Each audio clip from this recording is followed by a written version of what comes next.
Moins 13,7 milliards d'années, l'univers apparaît. Moins 4,6 milliards d'années, formation de la Terre.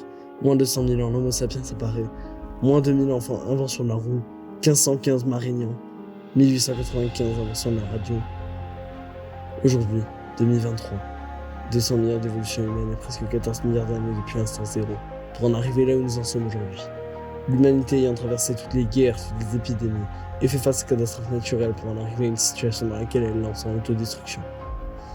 Après une pandémie mondiale sans précédent ayant paralysé l'économie, une guerre moderne en Europe qui bloque les importations, un taux d'inflation le plus haut de l'histoire, réduisant pas à pas le pouvoir d'achat, une réforme grappillant pas à pas sur la retraite de nos aïeux et de nos futures générations. Ces futures générations, ces étudiants vivant dans la misère, 20% d'entre eux vivant sous le seuil de pauvreté, obligés de se rendre au resto du cœur pendant la pandémie, allant jusqu'à commettre l'irréparable, à force de pression de leurs études et ayant brûlé toutes les économies de leurs parents.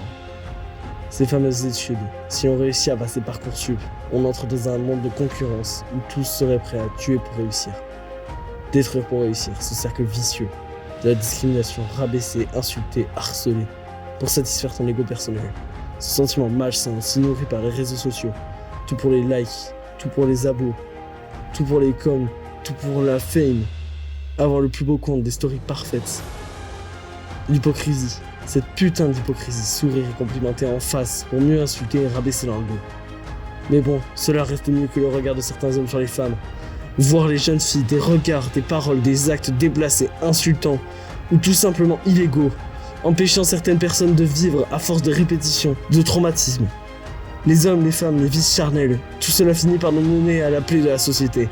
Le porno, 30% de la bande passante d'internet dédiée à celui-ci. Chaque seconde, 2899,35 € sont dépensés dans le porno. 28 258 personnes en consomment à tout instant. Mais bon, cela reste la face émergée. Les nudes, ces œuvres d'art à part entière envoyées à copains, copines, finissent souvent bien loin de votre My Eyes Only. Une nude sur 6 se retrouve dans la nature, dans les tréfonds d'obscurs serveurs Discord ou au fond d'obscurs Telegram russes. Tous ces merveilleux putains de TikTok de gamines de 12 ans qui dansent à moitié à poil sur la dernière traîne du moment. Oh, et si telle est notre destinée ? Vivre dans un monde d'hypocrisie, de mensonges, de crasse. Tout n'est pas forcément récupérable. Le monde a enclenché sa fin, le niveau des océans augmente, la terre se réchauffe, la population augmente, le monde crève de faim.